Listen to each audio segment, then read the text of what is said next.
This happened to me back in 2007 when I was 16 years old. I grew up in a small town where everybody knew everybody, and my parents were close friends with this couple named Rick and Dana, who lived at the very edge of town in a quiet cul-de-sac. Their daughter Macy was around 2 years old, and I babysat her pretty often because Dana trusted me. Their house always made me uneasy, though. It was a beautiful older house with faded white siding, tall, narrow windows, and huge maple trees surrounding the property. During the day, it felt cozy and warm. At night, it felt isolated. The cul-de-sac only had a few houses, and theirs sat furthest back, almost swallowed by darkness once the porch light stopped reaching the yard.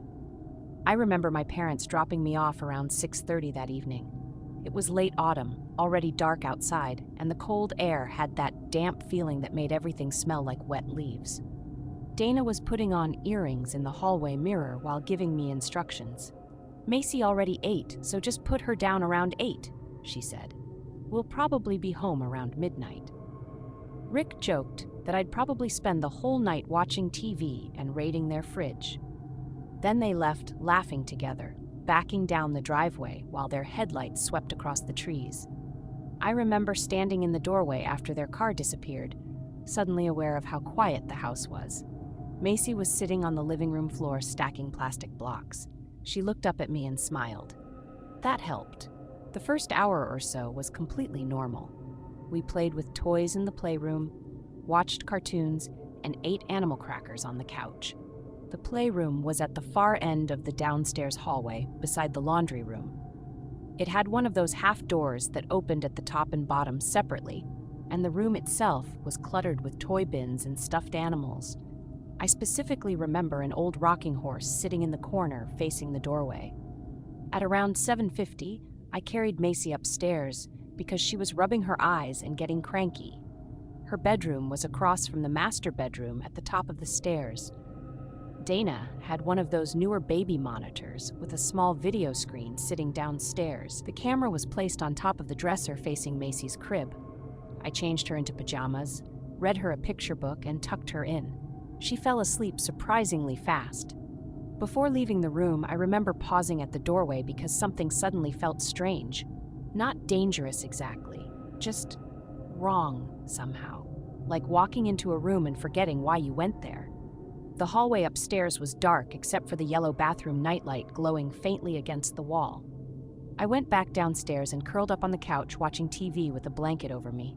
The baby monitor sat beside me, quietly crackling with static every few seconds. Then sometime after 8:30, I heard a noise. At first I muted the TV and listened carefully. Nothing. I told myself it was probably the house settling. It was old, and old houses always creak. Then I heard another sound, very soft, like something lightly bumping against wood. It came from deeper in the house near the playroom. I remember feeling embarrassed for getting nervous. I was 16 years old. I didn't want to scare myself over nothing. So I picked up the baby monitor and looked at the screen. At first, my brain couldn't process what I was seeing. The camera showed Macy's room in grainy black and white. Her crib was visible near the right side of the screen, but sitting on the floor in the middle of the room was somebody. My stomach dropped instantly. The figure was sitting cross-legged with their back facing the camera. They looked bald with a tall, unnaturally thin body. Their shoulders moved slowly like they were doing something with their hands in their lap. I remember thinking maybe Rick or Dana had come home early without me hearing, but I knew immediately that wasn't true. Their posture was strange, completely still except for those slow hand movements, and they were sitting directly beside Macy's crib.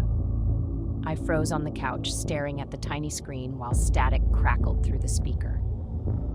Then the figure leaned slightly sideways, and I realized they were brushing something across the side of the crib, back and forth, like petting it.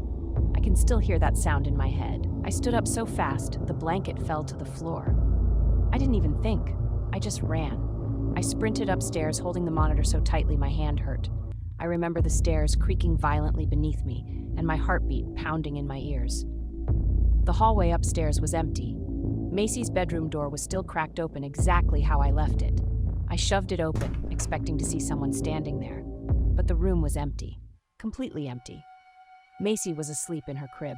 Nothing else. I actually laughed from relief for about half a second because I thought maybe the monitor image had glitched somehow. Then I looked back down at the monitor in my hand. The figure was still there, only now it wasn't sitting beside the crib. It was standing directly beside me. I felt every hair on my body stand up at once. The monitor speaker exploded with static. Then through the crackling, I heard a man whisper one word: "Help." Not from inside the room, from the monitor itself. I dropped the monitor and grabbed Macy out of the crib so fast she woke up screaming. I didn't care. I ran downstairs carrying her against my chest. I was crying so hard I could barely breathe while trying to dial my parents on the house phone. When my mom answered, I could barely explain what was happening. I locked us inside the laundry room because it was the only room downstairs with a solid lock. I shoved a chair beneath the knob and sat on the floor, holding Macy, while she cried into my shoulder. I stayed there for about 20 minutes until my parents and Macy's parents finally came home. The police were called immediately. They searched the entire house and found nothing. No forced entry, no open windows, no footprints outside. Nothing was missing. To this day, when I tell people what happened, they think I'm joking, but I know what I saw. The image of that thing crouched next to Macy's crib in the dark still gives me nightmares.